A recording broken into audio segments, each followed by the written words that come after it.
Olá, pessoal, boa noite.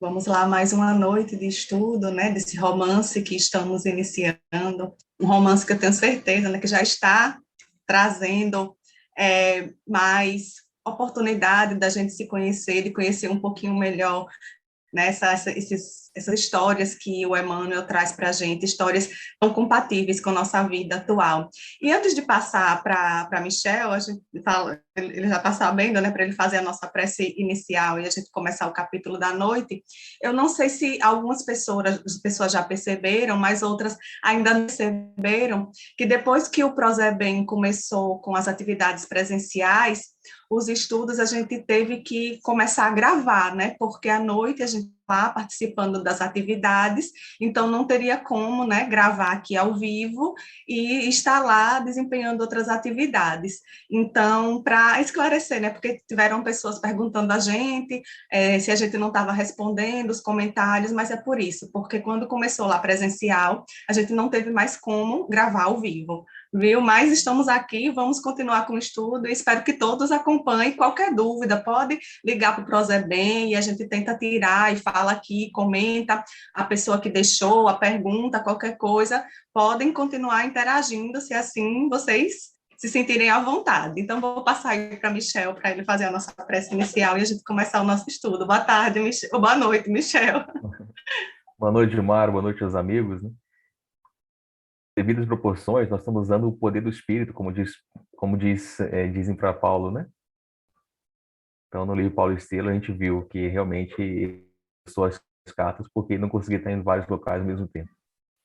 Com as devidas proporções, estamos fazendo a mesma coisa, né? Vamos lá, então, fazer uma breve prece,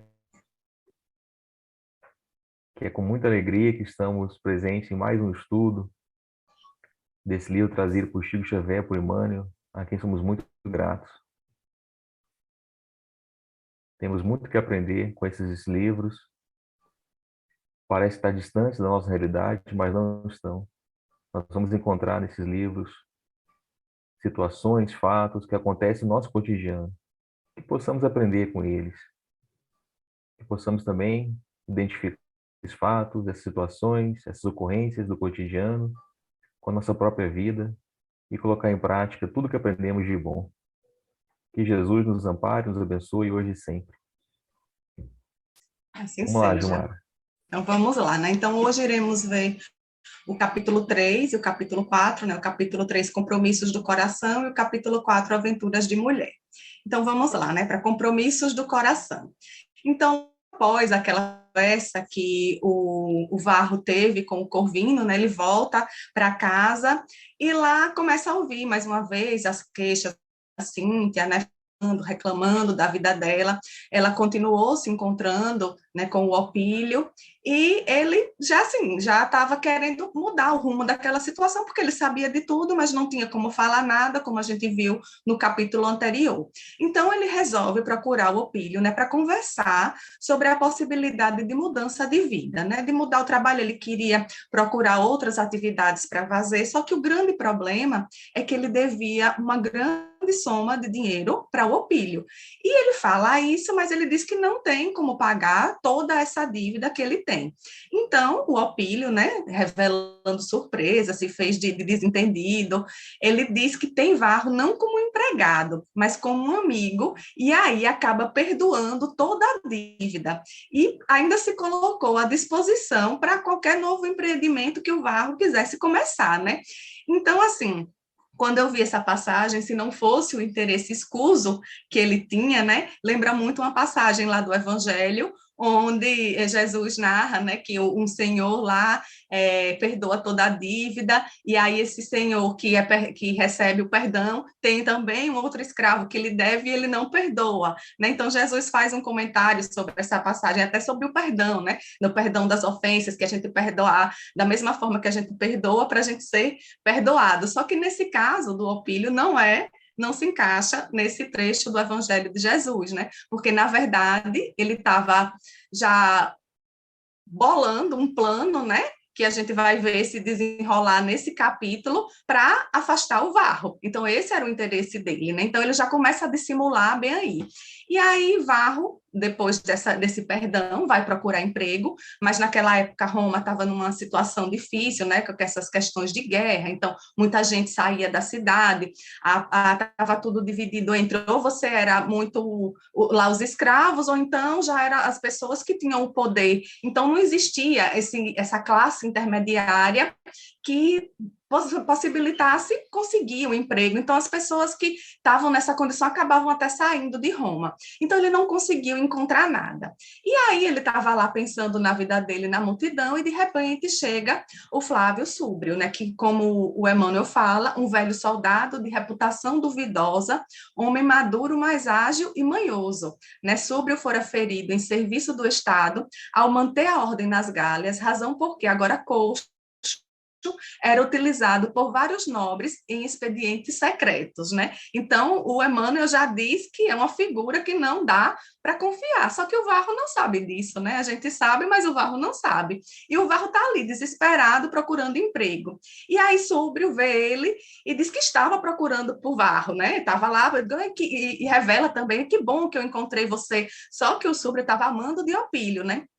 E Varro viu nele uma oportunidade de conseguir um emprego. Então, hoje em dia, né, quantas vezes, nessa crise também que a gente vive aqui, quantas vezes muitas pessoas não são ludibriadas, enganadas, porque está nessa busca e vem alguém ali se aproveitar daquela necessidade daquela pessoa para tirar algum proveito, seja ele que proveito for, né, ou financeiro, ou outros interesses, mas aí é bem essa história que o Emmanuel está nos trazendo, né? Então, Súbrio demonstrou surpresa, né, e agradecimento por encontrar Varro, e revelou que já sabia que Varro era um adepto do cristianismo, né? Então, ele já meio que já foi enveredando Varro ali no plano, né, que ele tinha com o Opílio. Então, Súbrio diz em seu discurso que não entende a fé nazarena, né, responsável por tanta flagelação e tanta morte. Então, a fé é que levava, né, como a gente já viu aqui nos outros livros, o Michel fala também, né, aqui, que não eram os romanos que matavam, não. Eles era quem, a fé deles era quem levavam eles para morrer, e a gente sabe que não é bem assim, né? Então, o Súbrio oferece um emprego a Varro, e diz, né, que o pretor Galo, advertido por Macrino, necessita do concurso de alguém para certo serviço em Cartago, admitindo que, se efetuado por ti, poderá transformar-se em precioso alviso aos cristãos da África. Então, o que? O Opílio, né, sabia, por meio da Cíntia, que o Varro era seguia a fé de Jesus, né? Ele ia ali, acompanhava lá nos cemitérios. Então, a forma de atrair, além da necessidade do Varro, né, dele estar procurando emprego, uma forma mais de atrair ele para aquela armadilha era dizer que ele iria salvar cristãos. Então, já pegou ele por completo, né? Então, Varro, com mais esse propósito, né? Então, se colocou à disposição e perguntou o que seria necessário para executar essa tarefa. Então, ele vai, Galo também, esse Galo, né, que era lá, o pretor estava também em conluio lá com o Opílio, e o Galo fala do cristianismo, né, que estava crescente em Cartago, sendo vivenciado por altos funcionários, por damas patrícias, autoridades e homens de inteligência. Então, o cristianismo estava sendo bem difundido lá em Cartago, e Varro foi chamado, né, para levar uma mensagem para o procônsul, e nessa mensagem, olha o conteúdo da mensagem, 500 pessoas, né, eles teriam que se livrar de 500 cristãos daquela cidade. Então, Varro disse, poxa, além de eu estar tendo uma oportunidade de emprego, eu ainda vou ter a oportunidade de salvar, né, vários seguidores de Jesus. E aí ele concorda, né? Concordamos na eliminação, que ele disse, sumária, de todos os portadores de mistificações nazarenas. Os principais devem responder aos processos antes de sentenciados à morte ou ao cárcere. As mulheres serão culpadas, segundo a classe a que pertençam, depois de advertência justa, e os plebeus serão circunscritos em serviços em galeras imperiais. Então, Varro já estava sabendo de tudo o que ia acontecer, né? A trama estava ali armada por Opílio, né? Varro aceitou o convite, né? E com essa possibilidade, né, de salvar esses cristãos. Então, ele avisou a Corvino, né, e a Lisipo que partiria, e Corvino disse que estava com dificuldade de sair de Roma e que teria que passar em Cartago antes de ir em definitivo para Lyon, né, para Lyon. Então, quando o Corvino falar isso, o Varro diz, olha, mas a gente está indo para o mesmo local, então eu vou falar lá com o Súbrio para ver se você pode ir comigo. Então, quando ele foi lá falar com o Súbrio, então é uma trama já assim tão bem bolada que o Súbrio, ele achou, se fosse por outras questões, por uma questão que realmente tivesse um emprego, o Súbrio não iria permitir que o Corvino, mas o Súbrio também tinha interesses, né? E aí, quando ele viu que Corvino estava interessado em ir, foi a solução que ele achou para os problemas deles, que a gente vai ver já já. Né? Então, ele vai, se despede da esposa e do filho e foi viajar. Então, o Varro foi alojado em um quarto confortável, junto ao alojamento do capitão. Então, deixaram assim, uma situação muito estranha, né? Aparece um emprego com a oportunidade dele salvar cristãos, ele é instalado nos melhores aposentos lá do navio, e até então ele não desconfiava de nada. Né? Então, ele foi não permitiu que Varro apresentasse Corvino lá para os outros integrantes do navio. Também outra situação estranha, né? Se ele aceitou que Corvino fosse, porque Corvino não podia ser apresentado para os outros tripulantes lá do navio. E aí, Corvino, eles começam a fazer a comparação lá do local, e tinha lá as galeras, né, onde os escravos estavam remando, e Corvino ia fazer uma citação. Então, se ele fizesse uma citação evangélica, poderia chamar a atenção dos outros integrantes do navio, e aí sobre o corta logo isso. Varro fica muito envergonhado, e aí vai para o quarto lá com o Corvino, e ficaram conversando, né, sobre o sentido da viagem, né? Varro apresentou ali pessoas que seriam expulsas, né, que seriam penalizadas, e Corvino conhecia quase todas, então aumenta neles mais, né, a vontade e o desejo de salvar aqueles irmãos de fé, né. E aí, Corvino contou como pretendia, né, desenvolver a igreja lá em Lyon, e Varro, fugindo das bebidas, né, eles conversaram, depois Corvino disse que estava cansado e que iria descansar um pouquinho, que iria rezar e meditar. Varro saiu e, para fugir lá das bebidas, foi para a proa do... ficou lá pensando, né, refletindo sobre todos os acontecimentos da sua vida, se perguntando o que a mulher e o filho estariam fazendo naquele momento, se aquela situação toda não tivesse acontecido, né, onde era que ele estaria, e naquele momento ele estava ali. E refletindo sobre a fé dele, de como ele reagiria diferente se não tivesse a fé em Cristo, né? Então, tudo isso passou pela cabeça de Varro naqueles momentos que ele estava ali na proa do navio. Então, passou longo tempo, e aí, de repente, Sobre bate no ombro dele, né, chama a atenção e revela o verdadeiro objetivo da viagem, né? E aí ele diz, né, que estava que o Opílio foi quem armou tudo isso, e que ele tinha uma dívida com o pai do Varro, né? Que o pai do Varro salvou a vida dele lá na Ilíria, e ele nunca pôde ajudá-lo de alguma forma. E ele viu aí essa oportunidade, né, de pagar essa dívida que ele não pôde pagar ao pai, mas estaria pagando ao pai, ajudando, poupando a vida do filho. Então, mais uma vez, como a gente também já falou aqui, né? E isso é muito bom a gente relembrar que um bem que é feito nunca é perdido, né? Ele sempre volta de alguma forma. Então, quando a gente lança o bem no universo, esse bem vai repercutir em outras pessoas, em outras atitudes, que não voltou diretamente para o pai, mas está ali ajudando. E o pai, com certeza, foi beneficiado por outras atitudes, por esse ato de bondade que ele fez, né? E aí, sobre o Abel Jogo diz assim: acreditas que o pretor tenha solicitado a tua cooperação para, por julgar-te bastante maduro?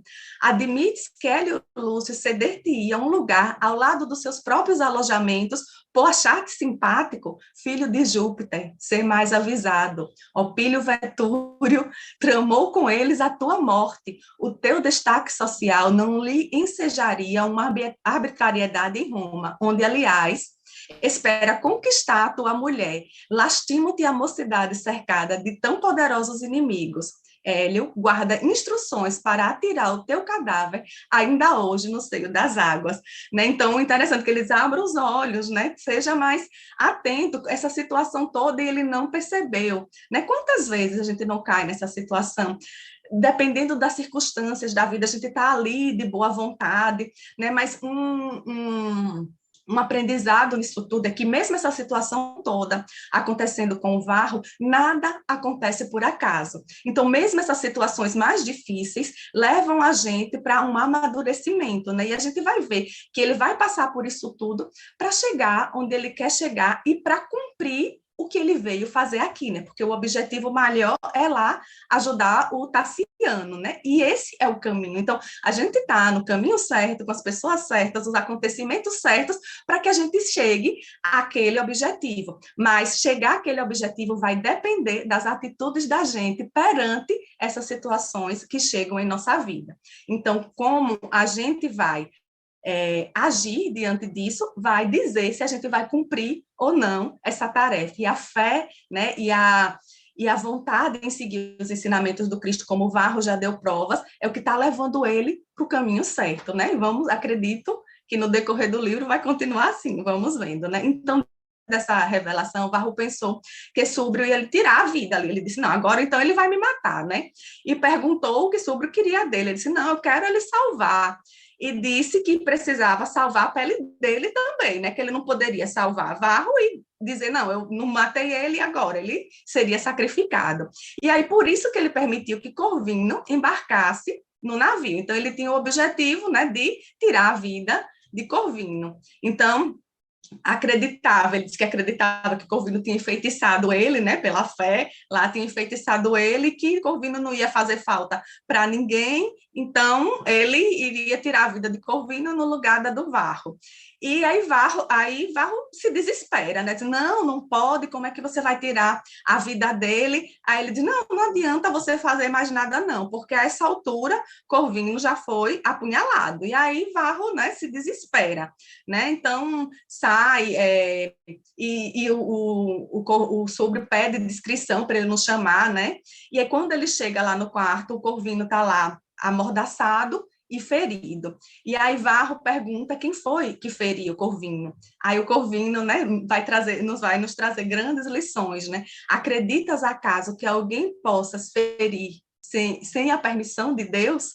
Né? Então, ele estava ali consciente de tudo, né? E ambos, né, eles tinham um, um amor mútuo, né, como pai e filho. E aí Corvino diz, né, que diante daquela situação toda, que ele viu muitos companheiros partirem em serviço do Cristo, e ele não entendia porque ele tinha sido poupado. E que agora, nessa situação, né, que ele estava morrendo no lugar do Varro, ele se sentiu realmente útil para a causa, né? Então ele estava ali, ele não estava com mágoa, ele não estava com raiva, pelo contrário. Repare a grandeza, né? Você foi ferido, né? No lugar de outra pessoa e você ainda vai consolar aquela pessoa que você está morrendo no lugar. Quem de nós iria conseguir? Eu não conseguiria, né? Ainda pedir que ele desculpe, né? Que nada acontece sem a permissão de Deus. Então, olha a grandeza espiritual, né, de uma pessoa. Diz, como podes crer assim, meu filho? A lei divina é feita de equilíbrios eternos. Não te revoltes nem blasfemes. Deus dirige, cabe-nos obedecer. Né? Então, é assim, magnífico, né? Você tá ali e ainda consolar o outro, né? Então, o conselho que Corvino dá a Varro diante de dificuldade é que o Senhor tem fé e virtudes que sou longe de possuir. Doravante, sinto-me sozinho, sozinho.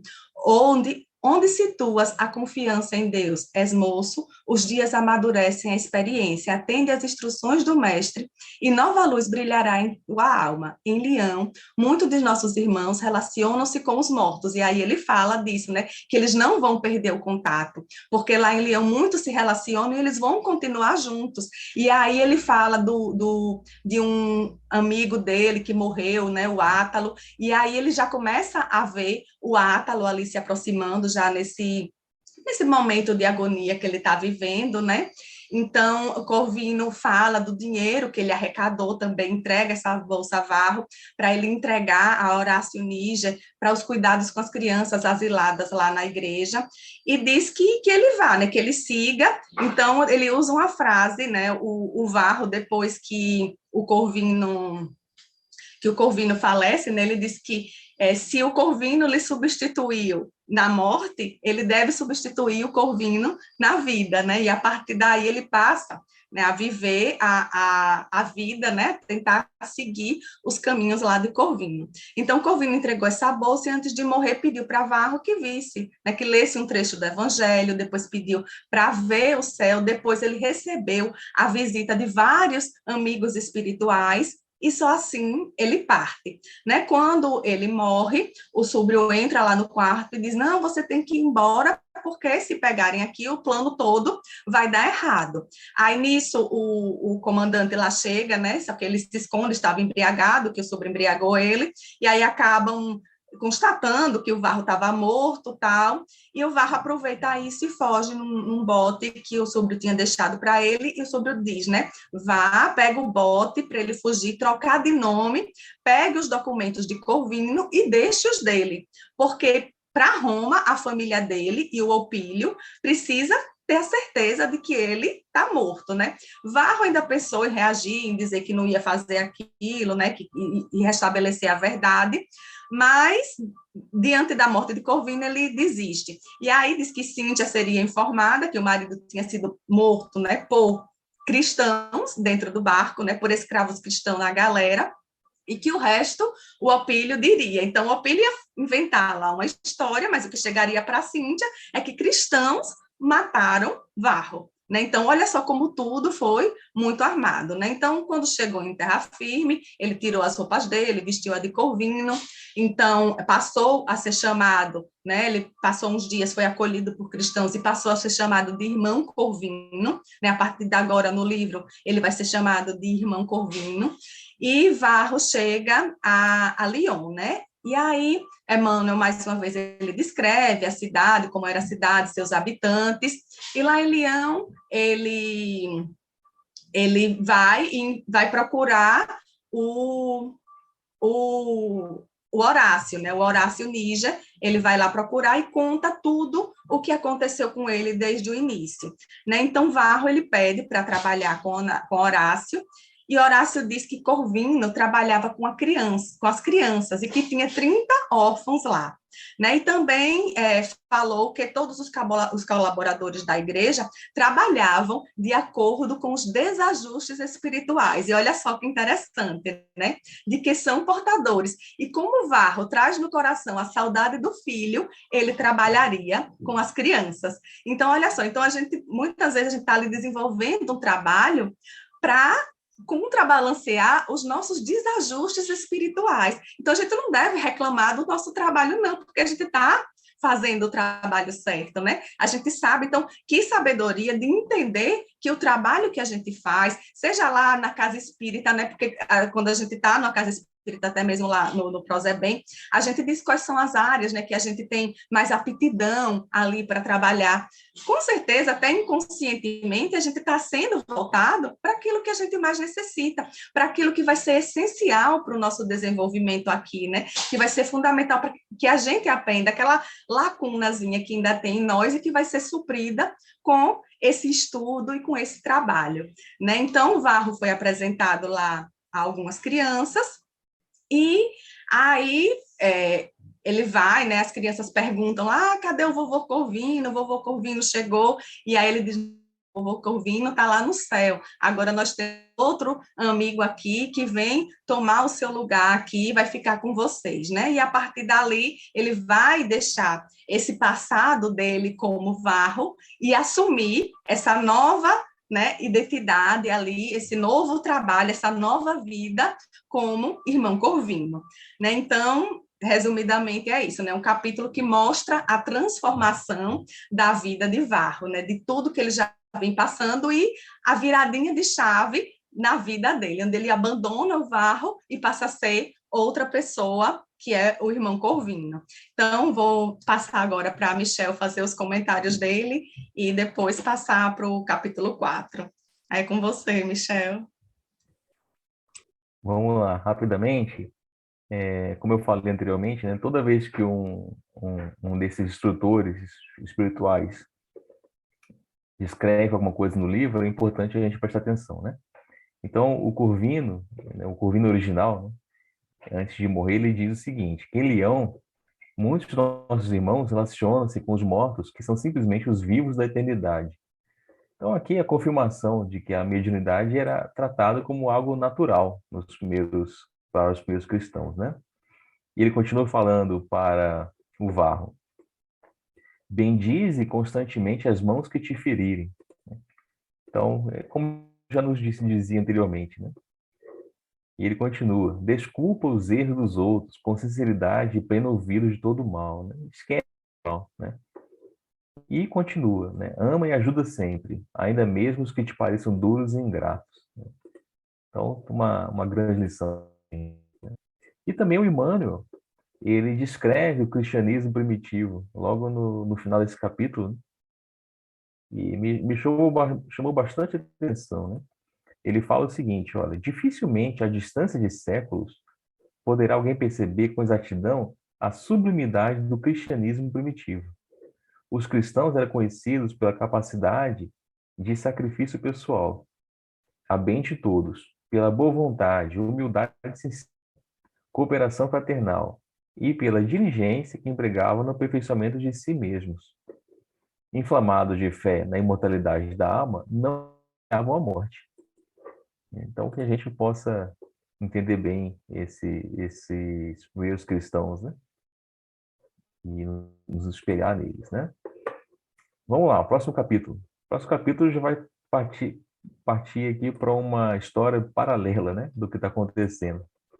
Né? Chama Aventura de Mulher. É um dos poucos capítulos dos livros de Emmanuel que não são alguma coisa drástica, né, Gilmar? Né? Aqui fala, então, o ano de 233, quer dizer, passaram os 16 anos que Varro, agora irmão Corvino, estava em Lyon. Né? Então, a história está lá de um lado e de outro lado tem uma outra história aqui, né? A gente vê que o Opílio desposara Cíntia, ele conseguiu, né, depois de tantos artifícios de artimanhas, né, conseguiu desposar a Cíntia, e ela cuidava da Helena e Caíba, ou Caiba, né, que eram os filhos de Opílio do primeiro casamento. Né. E ela cuidava desses dois da mesma forma que cuidava de Tassiano. Eles tinham a mesma idade, praticamente, né? A Cíntia agora está mudada, quase não vai mais a festas, né? Então já mudou completamente aí. Nesse momento, Helena tem 17 anos, gostava de festas, jogos, distrações da vida social. Então, o Emmanuel vai descrevendo as características de cada um desses novos personagens. Já o Tassiano tinha mais ou menos a mesma idade, né? Ele gostava de estudar, principalmente filosofia e história, falava o grego e havia viajado bastante. Gostava dos deuses romanos, não suportava o cristianismo. Então, ele gostava mesmo dos deuses romanos, né? Ele era bem realista. E Galba, né? Galba, o irmão de criação, né, de Tassiano, invejoso, tinha muita inveja de Tassiano, turbulento, rixoso, vivia em companhia de criaturas menos dignas. Então, essa é a descrição trazida para a gente. O Tassiano perguntava a si mesmo por que motivo tantos homens e tantas mulheres caminhavam para o martírio como se a vida não fosse uma dádiva dos deuses. Então, continuam não entendendo que os homens e as mulheres, meus cristãos, eles não estavam caminhando para a morte porque queriam, não. Né? Eles estavam caminhando para a morte porque os romanos os matavam. Né? Então, é bem claro, eles queriam viver bem, certamente. Né? Agora, eles não temiam a morte, que é diferente. Né? O Tassiano, ele não aceitava os princípios do Cristo. Então, ele até cita, né? O que ele não aceitava? Como amar um escravo como se fosse a si mesmo? O escravo era relegado. Como perdoar os inimigos? Né? A gente sabe aqui que o Império Romano não tinha essa boa vontade, né? Com muitos inimigos. Né? Como um favor celeste para os adversários? E como aceitar a orientação de um Salvador que expirara na cruz? Então, 200 e poucos anos depois que Jesus expirou na cruz, o que eles descreviam ainda? Que era eles não tinham visto, né? A história foi passando, que era uma pessoa que morreu na cruz, que era a pior das formas de morrer que o Império Romano trouxe, e ainda no meio de dois ladrões, né? Então não dava muita importância para Jesus, né? E então ele, Tassiano, claramente não aceitava. E aí tem uma nova personagem importante no livro, a Anacleta. Ela é governanta de Helena, pouco mais velha que ela. Então não fala a idade, mas Helena tinha 17. Era como se fossem amigas, na verdade, né? Elas eram amigas. Pouco mais velha. E ela vem de Chipre. E ela é leal a Helena, inclusive cobertando suas faltas. É cúmplice, praticamente, né, de Helena. E aí tem um momento que toda a família está em conversação, né, os homens de um lado, as mulheres de outro, né? E aí Galba pergunta pro Tassiano: "Que farias, mano, se a coroa do imperador te buscasse a cabeça? Se você te fosse uma pessoa importante, né, pudesse determinar o que vai acontecer com o império, né?" E aí Tassiano responde: "Exterminaria o cristianismo, aniquilando os prosélitos." Até aí tudo bem, né? Até aí o Galba entendeu. Mas olha que ele continua falando: "Mas também todos os cidadãos relaxados e viciosos de que as nossas tradições se envergonham." Né? Galba não gosta, porque não é bem uma indireta, né? É uma direta mesmo, né, Gilmar? É uma direta para ele, porque ele é um cidadão vicioso, né? Emmanuel nos diz, né, que ele vive com pessoas de baixa índole, né, e nada faz, né? E ele sai contrariado, né? Reclama com o pai, mas o pai não faz nada. Bom, ele sai contrariado, né? E aí Vetúrio entra em conversa com Tassiano, né? Nós vemos que, apesar de tudo, apesar da toda a armação dele, né? Quando ele fala para Cíntia que ele iria aceitar Tassiano como um filho, isso foi verdade, né? Parece que ele realmente amava a Cíntia, né? Tanto é que eles passaram uns 16, 17 anos, eles estão juntos ainda, e ele aceitou o filho, né, Tassiano, como filho, tratou como filho, né? Então ele assume a paternidade de Tassiano e o Tassiano o vê como um pai. Até este momento do livro, nós não sabemos, né, não é informado, mas provavelmente Tassiano nada sabe sobre o Varro, né? Para ele, o pai é realmente o Vetúrio. O Vetúrio, em conversa com o Tassiano, fala, olha o que ele fala do próprio filho, né? Que o Galba ele é um irresponsável, né? Ele não confia no filho, né? Prefere confiar no enteado, né? Então, o Vetúrio fala que Tassiano deve ir a Lyon cuidar das propriedades da família. Aqui é interessante, né? Ele tem só 17 anos, 18 anos mais ou menos, né? Já tinha umas responsabilidades, né? Então, acredito que seja um pouco diferente do que é hoje, né, para a maioria, mas naquela época, com pouca idade, já tinha umas grandes responsabilidades, né? Então, ele deve ir a Lyon cuidar das propriedades, propõe que ele se case com Helena, né, com a irmã de criação dele. Por quê? Porque o Galba, ele é perdulário e indisciplinado, e é um fardo para a família, né? Se um pai fala isso do filho, provavelmente o filho é bem pior do que isso, né? Talvez seja ainda pior do que isso descrito, tá? Aí corta para Helena. Helena, ela fala na Anacleta sobre o noivo Emiliano que morreu, né?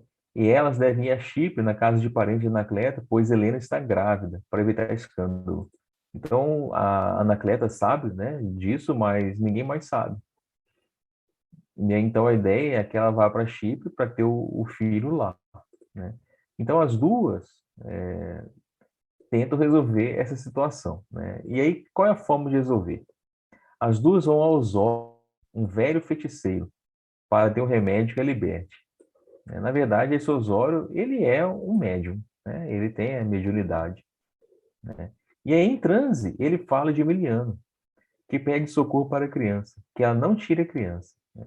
Então, em transe, né, a gente sabe hoje em dia da psicofonia, né, ele fala que se mantiver a gravidez, a criança servirá de proteção e consolo, reajuste e arrimo. Mas se tirar, a Helena irá morrer banhada em sangue. Ela foi muito, mas muito bem avisada, né? A Helena sai da casa e seu pai logo prepara a viagem, pois a filha está melancólica. Apolodoro, amigo cipriota da família, leva as duas em viagem.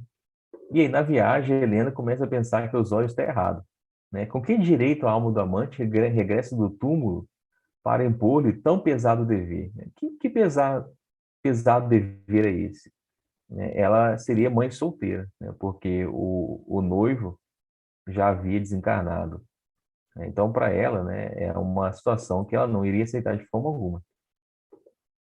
E aí, então, a Anacleta adquire o serviço de uma escrava chamada Balbina, né? E a Helena um dia pede para essa Balbina que a indique ervas, e ela mesma prepara uma bebida, né? Ervas para tirar a criança, né? E aí, quando ela vai tomar, ela entra em torpor e vê Emiliano pálido e batido junto dela, né? Então, ocorre um fenômeno mediúnico naquele momento, né? Emiliano volta, né, e fala para ela, né, vem seu auxílio e diz, apesar da perturbação de Emiliano, ele fala algumas coisas muito importantes, né, e bem sensatas para ela. Olha o que ele diz. Vivemos longe da luz quando não cogitamos de acendê-la no próprio coração. Não suponhas haja impunidade nos tribunais da justiça divina. A justiça divina que tudo vê, né? Então não há impunidade.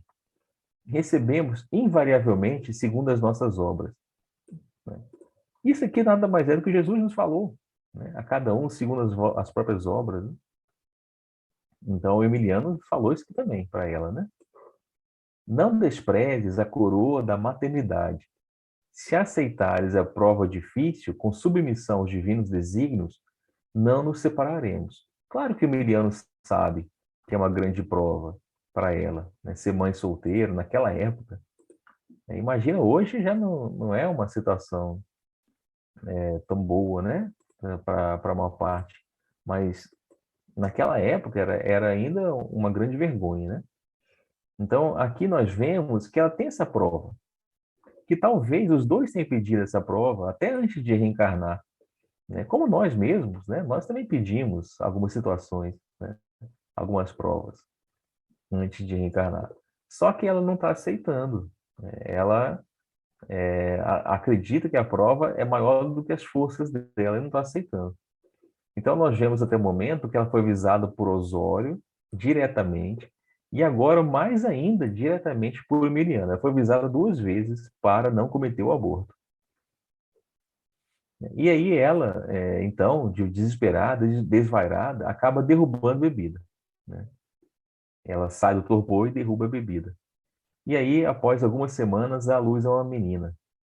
E aí, qual que é o problema dessa menina? A menina nasce com o mesmo sinal da mãe no ombro esquerdo, porque poderia ser uma menina qualquer que elas pegassem e levassem para um local.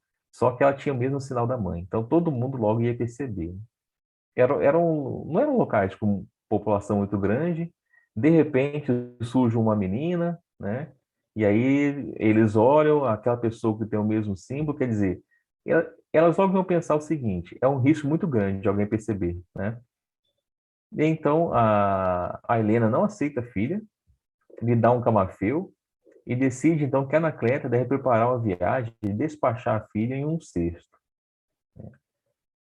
Anacleto ainda tenta argumentar, mas Helena não aceita. Então Anacleto sai, anda 3 quilômetros e entra em preces pedindo que alguém encontrasse ali. Então, novamente a prece, né? Aqueles momentos difíceis que nós passamos, né? Toda a prece é ouvida, toda a prece é respondida. Então a prece novamente em apoio a todos. E aí então a Anacleta percebe que aparece um homem, e aí nesse momento a Anacleta se esconde. E aí aparece um homem que ela ouve esse homem dizer o seguinte: Divino Zeus, há 15 anos conduziste Lívia, minha única filha, e consolo de minha viuvez, para a glória de teu seio. Hoje que me sabes um peregrino sem apoio, a restituís. Né? Então ele recebe essa criança, essa filha da Helena, né? E aí acaba o capítulo, e aí nós vamos ver nos próximos capítulos o que vai acontecer. com a Helena, né? Então, é bem interessante, né, que no caso da Helena, como ela foi avisada, né? Como ela foi bem avisada. E algumas pessoas dizem o seguinte, poxa, mas eu queria ter um aviso assim, né? Quando eu faço, naquela época eu fiz tal coisa errada, eu queria ter tido um aviso. Vamos olhar em retrospectiva, certamente que teve. Certamente alguém falou alguma coisa, né? Ou pelo menos alguma intuição houve ali naquele momento, né? Mas quando é uma coisa mais grave, pode ter sido até alguma outra pessoa vem do nada e fala alguma coisa para gente, um telefonema, né? Em termos modernos, né? Um e-mail, um WhatsApp, né? Alguma coisa pode ter acontecido, mas o aviso, a ajuda sempre vem. Nós que devemos estar atentos a isso, né? Então, assim acaba o capítulo, né, Gilmar? Então, vou deixar aí para os seus comentários desse capítulo também. O que eu fico pensando aqui nessa situação da Helena é assim, ela foi avisada não só em não tirar a filha, né, em fazer um aborto, mas em rejeitar, né? Então, quando o médium lá fala, ele diz não recuses a maternidade, né? Então, assim, é, recusar tanto de tirar, né, eu entendo, como de abandonar, como ela acabou fazendo, né, que ela teria essas consequências. E aí eu fico pensando, se ela não recusasse a maternidade, né, o Emiliano veio e falou que essa criança, né, seria a ligação entre os dois, que eles permaneceriam unidos, né, que se reuniriam depois nas esferas de beleza e de luz. Então, assim, ela passaria por essa prova e o que dá a entender é que ela iria evoluir até de plano, né? Que ele fala, e um dia nos de novo nas esferas da beleza e da luz, né? Então, ela precisava passar por essa prova para poder evoluir. E aí, o oposto, né, já foi dito aqui, que se ela recusasse a maternidade, ela iria morrer, né, banhada em sangue. E nisso tudo tem a criança. Então, ela escolheu, digamos assim, o plano B. É claro que a criança não iria ficar desamparada, né, porque sempre tem alguém precisando vivenciar alguma coisa. Então, quem é que aparece? Uma pessoa que perdeu uma filha, né? E queria dar aquele amor que ele tanto tinha pela filha dele para aquela outra que ele acreditava, né? Como foi o caso que estava ali substituindo a filha dele. Então, nada está solto. Mesmo as decisões erradas da gente, né? Elas não terão assim consequências para as outras pessoas, a não ser que aquelas pessoas também precisem passar por alguma prova relacionada àquilo. Então, é uma grandiosidade tão grande, né, dos planos reencarnatórios e de como tudo acontece, que está tudo ali gravado e a gente nem percebe, né, porque a criança não iria ficar abandonada, né? Iria o quê? Morrer só se tivesse no destino dela mesmo, se ela tivesse que acontecer, tivesse na programação reencarnatória dela, então poderia ser que acontecesse até mesmo ela estando com a Helena, né? Poderia ser que depois acontecesse, a gente não sabe o que vai acontecer, a gente vai ver nos próximos capítulos. Mas assim, o que me chama a atenção é que como tudo, né, se desencadeia no universo, que nada não tem pontas soltas, né? E aí, voltando lá para o início do capítulo, né, a fala do Tassiano em relação ao cristianismo, né, que ele não abominava os cristãos. E aí me veio uma pergunta, por que será, né, que ele não gostava dos cristãos? Né, será que falaram alguma coisa para ele? Né, será que não contaram a história lá do pai dele? Porque qual foi a história que chegou para Cíntia? Né, que o Varro foi assassinado por cristãos. Né, será que falaram isso para o Tassiano? Por que ele desenvolveu essa rejeição tão grande ao cristianismo? Né? Será que foi só por a vivência lá como patrício da época? Ou será que teve alguma coisa a mais em relação a isso? Né? Então, a gente vai ver isso também nos outros capítulos, né? Porque ele tinha praticamente um ódio, né, pelo cristianismo. Ele abominava, é tanto que ele disse que se tivesse a coroa, ele exterminava todos os cristãos. Então, por que será? Né? Será que era pela posição que ele ocupava na época, né? E outra coisa também interessante que volta, o Emmanuel traz aquela questão do casamento, né, entre si, de familiares. Então, ele já estava para ali ficar aquela fortuna dele, então eles pensavam, ele diz, eu sei que o gostar é importante, né, na conversa dele com o Tassiano, mas a gente também deve pensar na nossa família, no nosso patrimônio, e por isso ele estava já orquestrando o casamento do Tassiano com a Helena. E aí eu fico pensando, eles foram criados como irmãos, né, e depois ter que se casar, né? E assim, qual o sentido? Para manter um patrimônio, né? Então, você deixar de viver a sua vida, né? Para manter um patrimônio. Então, olha só como isso era muito forte naquela época, e a gente ainda, de certa forma, ainda vê isso hoje, né? Então, leva a refletir as decisões que a gente toma na vida da gente, né? Como elas são importantes. Como eu falei no capítulo passado, né? Na questão lá do Varro, vários acontecimentos, né, passou para que ele teve que enfrentar, e a decisão que ele tomou. Então, olha a diferença de quando a gente toma uma decisão com o Cristo, né, entendendo os ensinamentos do Cristo, como foi o Varro, e quando a gente toma uma decisão completamente alheio à nossa verdadeira vida, completamente alheio aos ensinamentos do Cristo. Então, isso nos leva a ter uma chance muito maior de errar, né, de errar, de adquirir mais débitos, de permanecer ali no erro, né? E quando a gente tem o evangelho, quando a gente passa a seguir realmente os ensinamentos do, as nossas decisões são mais voltadas, né, para o nosso objetivo maior, que como espíritos, né, apesar da gente não ter essa noção por estar aqui na carne, mas a gente tem aquela intuição, e a gente tem essa ligação pela prece, e a gente vê em todas as oportunidades que Emmanuel tem, que como qualquer prece, né, vindo de coração, ela é aproveitada, né? Então, independente da situação, se é feita uma prece, é feita essa conexão, e aí vem a inspiração para uma atitude positiva em relação à nossa evolução.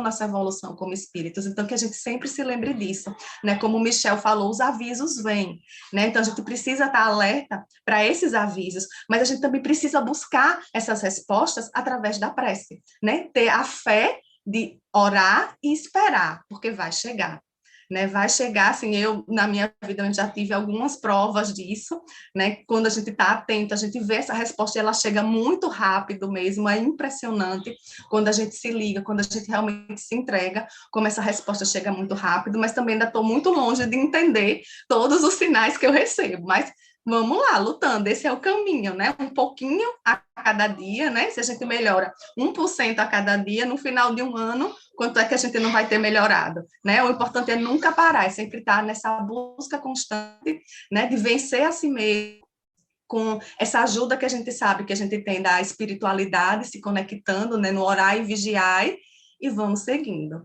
Eu acho que é isso por hoje, né, Michel? Mais alguma coisa? Sim, Gilmara, você falou muito bem, né? Um detalhe aí do casamento, né?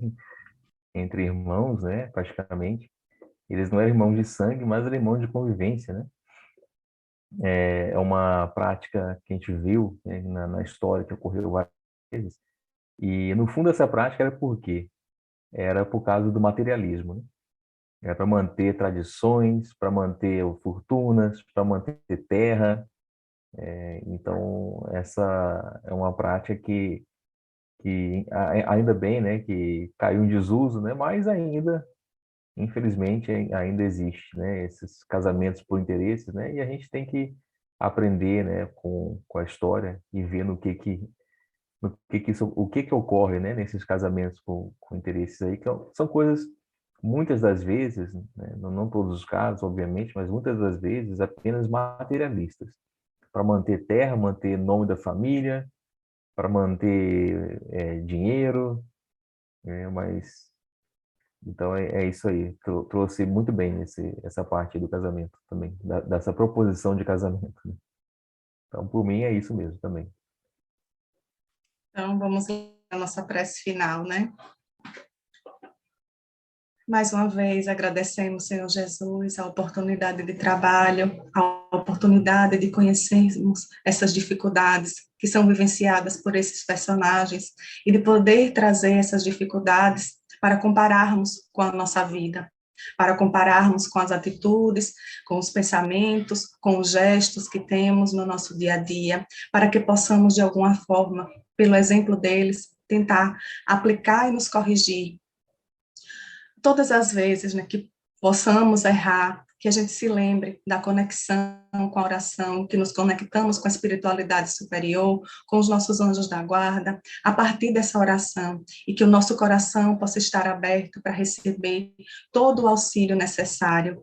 Nunca estamos sós, sempre estamos acompanhados daqueles que nos amam e que nos querem bem, que possamos fazer da presença deles uma constante em nossas vidas, que possamos, diante da dificuldade, elevar os nossos pensamentos a Deus e rogar pela melhor solução para os nossos problemas, e que possamos também aplicar essa solução, sabendo que essa solução vai nos trazer paz, tranquilidade e no futuro o encontro com nós mesmos, na certeza de que estamos no caminho certo, evoluindo a caminho do Cristo. Então, que possamos ficar com as reflexões da noite, que possamos internalizá-las, que possamos levá-las a outras pessoas à medida do possível, na medida do nosso conhecimento, na medida em que as pessoas também se abram para essas novas possibilidades. E permanece, Senhor Jesus, mais uma vez, como o Senhor prometeu, hoje, amanhã e sempre. E assim seja. Tchau, Michel. Tchau, pessoal. Até a próxima semana, com fé em Deus. Tchau, Gimara. Tchau. Tchau a todos. Boa noite.